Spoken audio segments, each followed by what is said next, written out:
구약 성경에 기록된 시편의 말씀은 하나님 나라 백성들인 성도들이 이 세상을 살아가며 하나님과 동행하는 가운데 그들이 당하고 느끼고 했던 모든 것들을 기록한 말씀입니다. 그러므로 시편의 말씀은 우리가 살아가는 인생을 동일하게 살았던 성도들의 그런 살아있는 간증과도 같은 말씀이다라고 보시면 되겠습니다. 그러므로 시편의 말씀은 우리에게 그대로 적용될 수 있는 말씀이고 시편 자체가 기도구나라는 것을 알게 됩니다.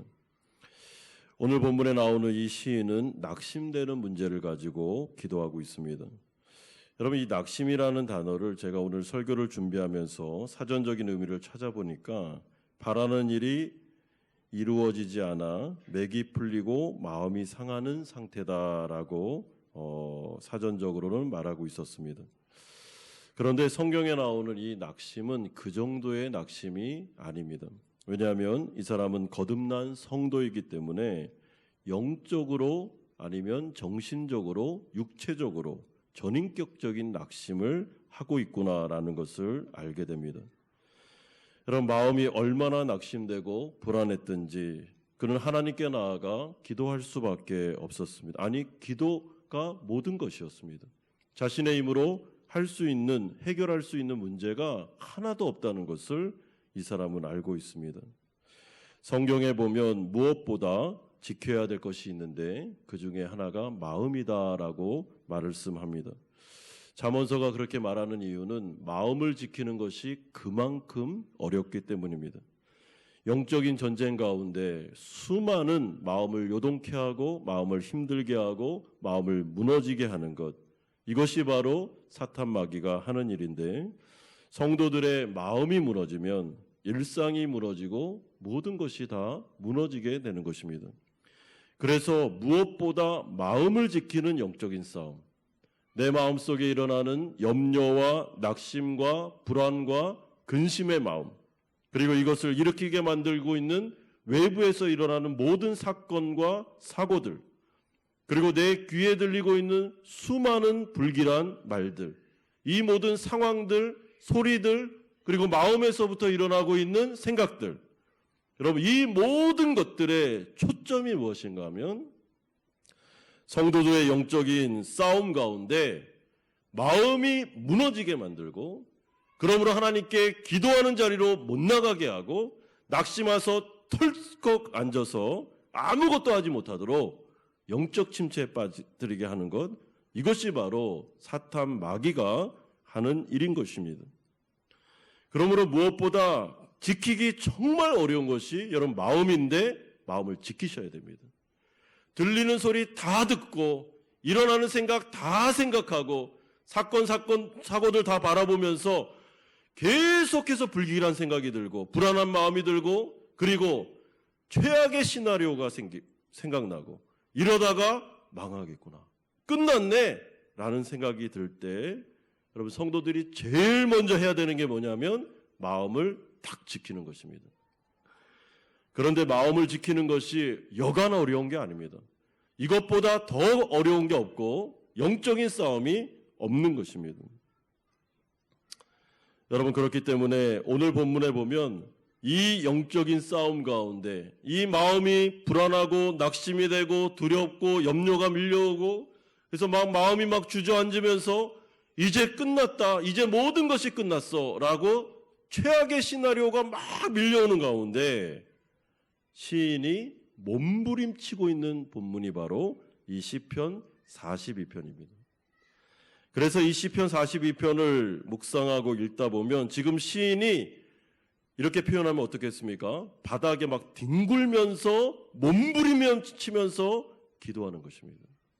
왜냐하면 하나님이 아니면 이 어려운 문제로부터 해방될 수 없기 때문에, 해결될 수 없기 때문에, 자신의 힘으로는 감당할 수 없는 상황으로 몰리고 있기 때문에 지금 막 한나가 성전 가운데 들어가서 술 취한 여인이라는 비난을 들을 정도로 몸부림치면서 막 떼굴떼굴 뒹구면서 기도했던 것처럼 지금 이 시인이 영적인 싸움을 벌이고 있고 어떻게든지 마음을 지키고 믿음을 지키기 위해서 노력하고 있으며 하나님 앞에서 그는 하나님 앞에 몸부림치면서 나아가고 있구나라는 것을 알게 됩니다.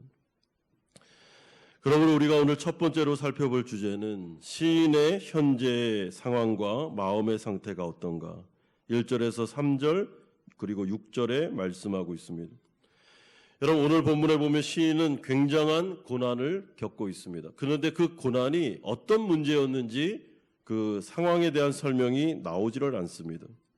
경제적인 어려움이었는지, 나라가 망했는지, 육신의 질병이었는지, 아니면 사회적인 어려움이었는지, 개인적인 문제인지, 국가적인 문제인지, 아니면 교회 문제인지 잘 설명이 안 나오고 있습니다.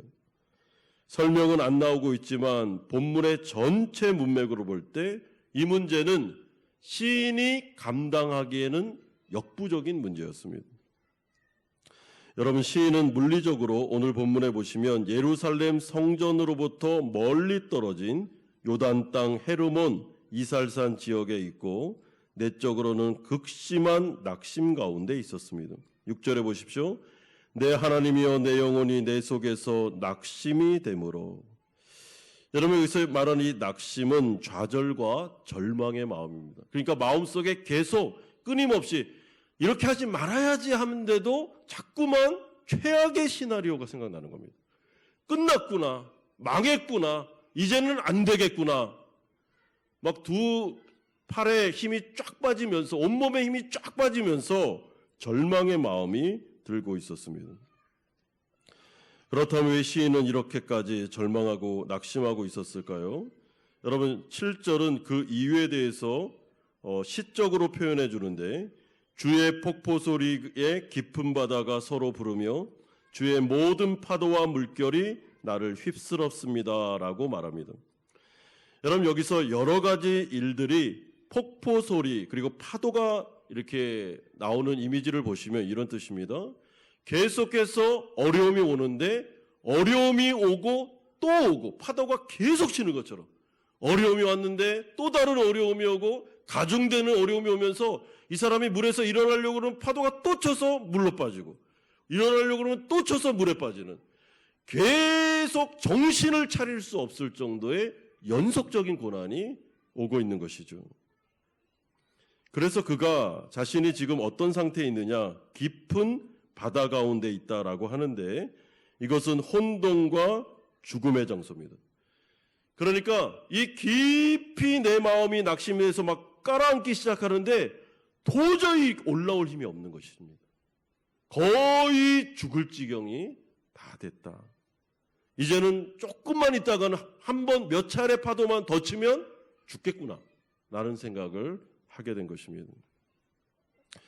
여러분 어떤 사람이 바다에서 헤엄을 치는데 바다에서 파도가 갑자기 일더니 그 사람을 파도가 계속 쳐서 깊은 곳으로 막 데려가고 있다면 순간 죽었구나 라는 생각을 하게 될 텐데 지금 시인이 그런 상태에 있었습니다. 그런데 시인의 고통을 가중시키는 일이 있었습니다. 그것은 그의 귀로 들리는 아주 안 좋은 소리였습니다. 여러분 3절에 보십시오. 사람들이 종일 내게 하는 말이 네 하나님이 어디 있느냐 하오니 내 눈물이 주야로 내 음식이 되었도다. 여러분 고난 중에 이 시인이 이렇게 말했던 것 같습니다. 나는 하나님을 믿는 백성이고 하나님은 나를 도와줄 거다. 이웃들에게 아니면 뭐 친한 친구들에게 가족들에게 계속 고난이 있지만 하나님은 살아계시고 하나님은 반드시 나를 도와줄 거야. 나는 그 믿음을 가지고 지금 고난을 견디는 거야 이야기를 했던 것 같습니다.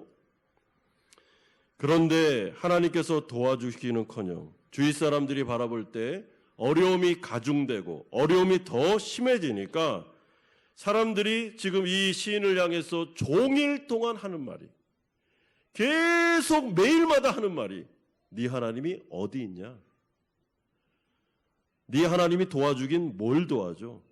하나님을 의지해봤자 네 꼴 나는 거야 라는 그 이야기가 계속 들리니까 마음속에 상황과 사건을 통해서 어려움이 있는데 그래서 지금 마음을 막 지키려고 하는데 귀로는 계속 납신되는 말이 들리니까 믿음을 흔드는 말이 들리니까 얼마나 마음이 힘들었는지 모릅니다.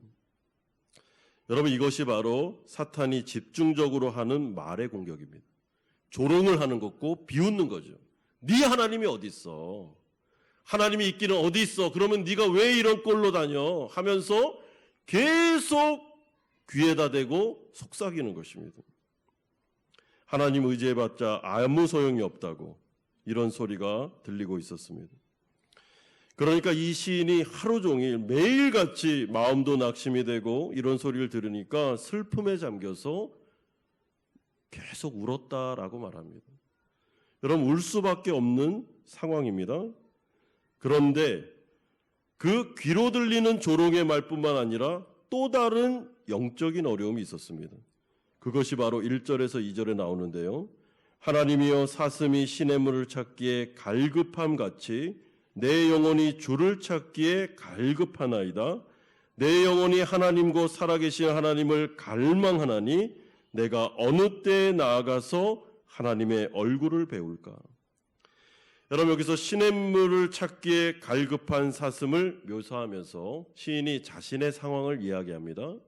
여러분, 이런 낙심되고 어려운 상황 속에 시인이 가만히 있었던 게 아닙니다.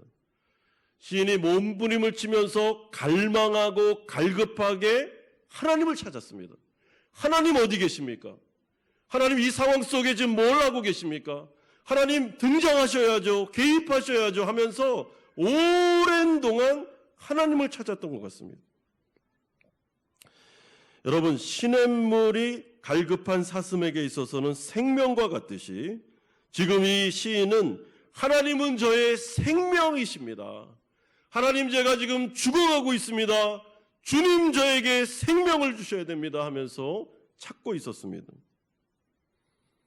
그런데 아무리 불러도 아무리 찾아도 하나님을 찾을 수 없었다. 내가 어느 때에 나아가서 하나님의 얼굴을 배울까? 여러분, 하나님의 얼굴은 구약성경에 제가 뭐라 그랬죠? 은혜라고 그랬죠. 언제나 하나님의 은혜가 임할까? 언제나 하나님이 내 인생 가운데 개입해 주실까? 그가 찾고 찾아도 하나님은 나타나지 않는 것처럼 보였으며 그의 기도에 응답하지 않는 것처럼 느끼고 있었다. 그래서 영혼의 고통이 가중되고 있었다라고 말합니다. 그러므로 시인은 지금 사중적인 고통 속에 빠져 있습니다. 영적으로, 내적으로, 육적으로, 사회적으로 그는 고통 가운데 있었고 마음에 절망이 들고 있었습니다. 여러분, 이러한 현실적인 어려움이 우리에게도 올 수가 있습니다. 하나님 나라 백성들이 이 세상을 살아갈 때 여러분, 우리는 진공 상태에서 살아가는 자들이 아닙니다. 현실적인 상황이 있습니다. 어려움이 있습니다. 뿐만 아니라 우리를 공격하고 있는 사탄 마귀가 있습니다. 우리의 마음을 무너뜨리고 기도하지 못하게 만들며 낙심하고 절망케 하는 그런 영적인 존재들이 있다는 것입니다. 뿐만 아니라 우리의 기질과 성격도 이런 어려움을 가중시킬 때가 있습니다. 염려가 많은 사람이 있습니다. 걱정이 많은 사람이 있습니다. 기질적으로. 여러분, 그런 어려움도 우리에게 있는 것이죠. 그래서 인생을 살다 보면 오늘 시인이 겪는 이 정도는 아닐지라도 깊은 바닷속에 빠진 것 같은 절망과 낙심의 마음이 들 때가 있습니다. 그때 두 번째로 시인이 하나님께 집중적으로 기도해야 되겠다라는 마음을 먹는 장면이 4절과 8절에서 10절에 나타나고 있습니다. 시인은 엄청난 고난 가운데 집중적으로 하나님께 매달리며 기도하기로 결정하고 이제 기도를 시작합니다. 4절에 내가 전에 성의를 지키는 무리와 동행하여 기쁨과 감사의 소리를 내며 그들을 하나님의 집으로 인도하였더니 이제 이 일을 기억하고 내 마음이 상하도다. 여러분, 4절에서 내 마음이 상하도다라는 것은 약간 의역입니다. 여러분, 이것을 정확하게 직역하면 내 마음을 쏟아붓습니다라는 뜻입니다. 그러니까 이것은 기도의 표현입니다. 지금 시인이 여러 가지 상황을 바라보면서 지금 하나님 앞에서 자신이 뭔가를 결정했는데 여러 가지 낙심되는 일이 가중되어서 오고 있는 이 상황 속에 마음이 무너지고 어려움 속에서 그래도 하나님의 은혜로, 성령의 은혜로 하나님께서 그 마음 속에 그 마음을 붙잡아 주시면서 이제부터 내가 내 마음을 쏟는도다, 내 마음을 쏟아내 놓겠다라고 결심하고 기도를 시작하고 있습니다. 여러분, 이것은 기도에 대한 전념이며 기도에 집중하는 것을 의미합니다. 그러므로 8절에도 뭐라고 말씀합니까? 생명의 하나님께 기도하리로다. 여러분, 여기서 생명의 하나님이라는 것은 이 하나님이 나의 전부라는 것입니다. 이 하나님이 생명이라는 거죠. 하나님이 안 도와주면 이 문제 돌파 못한다 라는 것을 알았기 때문에 그가 이제 집중하며 마음을 쏟아내놓으면서 생명의 하나님만을 붙잡고 그분을 구하고 기도하겠다라고 몸부림치고 있는 것입니다. 그러면 시인은 하나님께 기도하되 마음을 쏟아 간구하되 여러분 어떻게 기도했을까요? 여러분, 그는 기도하는 가운데 하나님의 약속의 말씀을 기억하며 기도하고 있습니다. 4절에 이제 이 일을 기억하고 6절에도 주를 기억하나이다. 여러분, 그가 기억하는 내용이 8절에 나옵니다. 낮에는 여호와께서 그의 인자하심을 베푸시고 밤에는 그의 찬송이 내게 있어. 과거에 하나님께서 자신을 어떻게 하셨는지에 대한 기억입니다. 여러분, 낮에는 하나님의 인자하심, 하나님의 언약적인 사랑으로 나를 붙잡아주는 하나님의 놀라운 역사가 있었습니다. 과거에. 그러므로 이 시인은 인생을 살아가며 하나님을 만나 구원받은 다음에 하나님과 동행하는 과정이 있었고, 과거에도 수많은 어려움이 있었지만 그때마다 하나님께서 언약을 기억하사 나를 지켜주고 붙잡아주고 나에게 이 어려움에서 인도해주는 그런 체험들이 있었습니다. 그가 지금 그 체험을 기억하면서 기도하고 있는 것입니다. 과거에 하나님께서 나를 붙잡아 주셨지. 하나님께서 나를 이렇게 인도해 주셨지. 하나님께서 나를 지켜주신 것이 한두 번인가. 그분이 살아계시다고 내가 과거에 고백했지. 그분은 생명이라고 내가 고백했고 반석이라고 고백했지. 그러므로 그분은 지금도 나를 도와줄 거야 라고 하면서 그가 기도하고 있었습니다. 그러면서 그의 기도의 내용이 9절에서 10절에 나옵니다. 내 반석이신 하나님께 말하기를 어찌하여 나를 잊으셨나이까? 내가 어찌하여 원수의 압제로 말미암아 슬프게 다니나이까 하리로다. 10절에 내 뼈를 찌르는 칼같이 내 대적이 나를 비방하여 늘 내게 말하기를 내 하나님이 어디 있느냐 하도다. 여러분, 9절에서 10절을 보시면 시인은 지금 자신의 마음속에 있는 어려움에 대하여, 상황에 대해서 하나님 앞에 모든 것을 다 솔직하게 쏟아내놓으면서 기도하고 있습니다. 여러분, 기도의 내용이 따로 있었던 게 아닙니다. 그냥 자기 안에 있는 상황들, 이 어려움들, 그리고 나를 공격하고 있는 원수의 공격들, 내 뼈를 찌르는 칼같이 나를 비방하는 소리들, 이 모든 것들을 가지고 하나님 앞에 딱 나와서 몸부림치며 뒹굴면서 하나님 앞에 하나부터 10가지를 다 말씀해 드리고 있는 것이죠. 하나님, 제 원수들이 네 하나님 어디 있느냐라고 말합니다. 하나님, 제가 이런 조롱을 듣고 있습니다. 하나님, 제 뼈가 녹는 듯합니다. 제 뼈를 찌르는 듯한 아픔이 있습니다. 하나님 어디 계십니까? 하나님, 저를 잊으셨습니까? 왜 이런 어려움 가운데 하나님 나의 반석으로서 나에게 나타나지 않는 것입니까? 그러므로 기도가 무엇입니까? 사랑하는 성도 여러분, 하나님 앞에 나와 우리의 마음을 쏟아내놓는 것입니다. 마음속에 낙심이 되고 절망이 되고 염려가 되고 그리고 막 불길한 생각이 들면 여러분, 이 마음을 이렇게 화면으로 보여준다고 치면 썩어가는 겁니다. 이 마음이 썩어 있습니다. 여러분, 한나가 브릿나에게 공격당할 때 그 마음이 썩어 있었습니다. 마음이 상했습니다. 얼마나 마음이 상하는지 밥맛도 없고 잠도 안 오고 너무 힘든 거죠. 그때 한나가 하나님 앞에 나아가서 기도했던 것은 마음속에 있는 그 썩어 있는 부분을 이렇게 오바이트 하듯이 딱 펼쳐놓고 하나님 앞에 말씀드리고 부탁하는 것입니다. 여러분, 이것이 바로 기도입니다. 저는 이 시인이 참 잘했다고 생각하는데, 기도에 집중하기로 결정한 것, 참 잘했구나라는 생각이 듭니다. 그러므로 마지막 세 번째로, 이제 시인은 기도만 한 것이 아니라 영적인 싸움을 하고 있습니다. 5절과 11절에 나오는데요. 어떻게 영적인 싸움을 하고 있습니까? 기도라는 강력한 무기와 하나님을 아는 강력한 지식과 함께 이제 그는 하나님을 의지하여, 성령을 의지해서 자기 자신을 설득하고 있습니다. 5절과 11절에 보십시오. 내 영혼아, 내가 어찌하여 낙심하며 어찌하여 내 속에서 불안해하는가? 너는 하나님께 소망을 두라. 나는 그가 나타나 도우심으로 말미암아 내 하나님을 여전히 찬송하리로다. 여러분, 이것은 성령께서 이 시인에게 하는 말이 아닙니다. 자기가 자기에게 하는 말입니다. 그러므로 이것은 기도도 아닙니다. 이것은 영적인 싸움입니다. 오늘 본문에서 시인이 자기 설득을 2번씩이나 반복하는 이유는 이 싸움이 치열했다는 것입니다. 그러므로 뒤로 물러서면 안 되겠구나.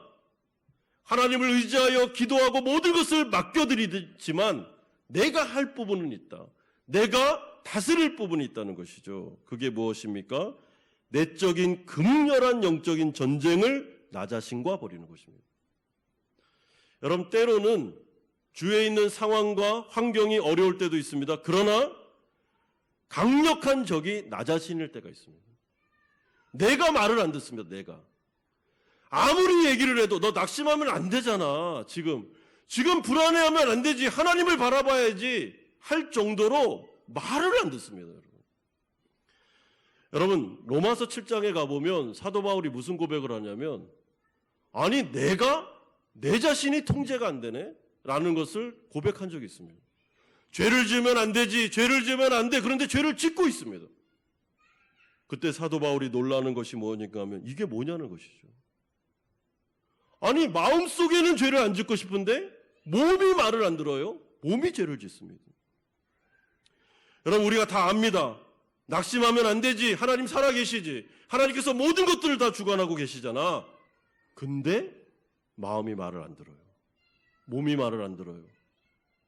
잠이 안 와요. 불안해서 밥맛도 없어요. 그냥 모든 에너지가 다 빠집니다. 번아웃 됩니다. 영적 침체에 빠지는 거예요. 그때 이 시인이, 정말 이 사람 대단하죠. 이 사람 영적인 감각이 있습니다. 기도도 하지만 어떻게 합니까? 성령을 의지해서 자기 자신에게 명령하고 있습니다. 내 영혼아, 네가 어찌하여 낙심하며 어찌해서 내 속에서 불안해하니? 너 왜 이렇게 불안해하냐? 하나님을 바라봐야 되지 않겠냐? 너는 하나님께 소망을 두라. 나는 그가 나타나 도우심으로 말미암아 내 하나님을 여전히 찬송하리로다. 자, 낙심하지 말고 내 영혼아 찬송하자. 낙심하지 말고 내 영혼아 찬양하자. 소망을 하나님께 두자 하면서 2번 반복하는데, 2번 반복한 게 아니고 계속 반복한 겁니다. 낙심하지 말고 찬송하자. 낙심하지 말고 찬양하자. 이렇게 자기를 설득하고 있는 것이죠. 여러분, 제가 어떤 성도님 신방을 갔는데 그분이 저에게 그런 말씀을 하셨습니다. 자기 인생 가운데 진짜 힘들었을 때, 정말 뭐 해야 되나 기도하는 가운데 그가 찬송가를 폈답니다. 찬송가를. 그리고 이 찬송가를 피고 찬송을 하기 시작한 혼자 계속 찬송을 하는데 은혜를 주시는데, 이 찬송가가 곡조가 있는 기도가 돼요. 하나님께 이렇게 올라가면서 찬송하는 순간 평강이 임하고, 찬송하는 순간 확신이 임하고, 찬송하는 순간 믿음이 임하면서, 정말 목사님, 제가 찬송에 체험을 했다고, 이렇게 찬송가가 중요한지 몰랐다고 그 얘기를 하신 적이 있습니다. 여러분, 낙심이 되십니까? 그래서 아무것도 하고 싶지 않고 입에서 자꾸 불평만 나오고, 그때 찬송가를 펴십시오. 그리고 한번 찬송을 시작해 보십시오. 가정에 어려움이 있을 때 아이들 다 불러다 놓고, 얘들아 찬송가 펴라, 찬양하자. 우리 하나님 찬양하자. 하나님께서 도와줄 거야. 하나님께 소망을 두자. 주님 살아계시잖니. 하나님께서 과거에 얼마나 많이 우리를 도와주셨어. 그러니까 우리 오늘도 찬송하자. 여러분, 이것은 저는 이게 바로 성령의 은혜고 성령의 도우심이라고 생각하고, 이 영적인 싸움을 하고 있는 시인은 이미 영적으로 승리했으며, 그리고 이 사람은 하나님을 또다시 체험했을 거다. 저는 그렇게 생각합니다. 오늘 이 시편 42편에 이 사람의 어려움이 어떻게 되었는가 모릅니다. 나오지 않습니다. 그러나 이 열린 결말 속에서 우리는 확신할 수 있습니다. 하나님께서는 이 사람의 찬송을 들으셨으며 기도를 들으셨으며 과거의 언약 가운데 지켜주셨던 하나님께서 또 피할 길을 주심으로 이 극심한 어려움 속에서도 다시 일어나 하나님을 체험하게 하셨을 것이다. 그래서 찬송이 또 찬송이 되고 찬송이 또 찬송이 되면서 그의 인생이 아름답게 되었을 것이다. 저는 확신합니다. 사랑하는 성도 여러분, 낙심되십니까? 절망이 되십니까? 내 귀에 자꾸만 네 하나님이 어디 있어? 하나님 의지하면 안 돼 라는 말이 들리고 있습니까? 내 몸과 마음이 말을 안 듣습니까? 그 정도로 절망스럽습니까? 여러분, 찬송가를 펴시고 하나님을 바라보며 기도를 시작하시고 기도에 전념하실 때, 마음을 쏟아내놓으실 때 하나님께서 우리에게 소망이 되어주시고 반석이 되어주시고 우리를 도와주실 것을 믿습니다. 이런 은혜가 우리 모든 성도님들에게 오늘 기도하는 가운데 충만하게 임하기를 주 예수 그리스도의 이름으로 축원드립니다.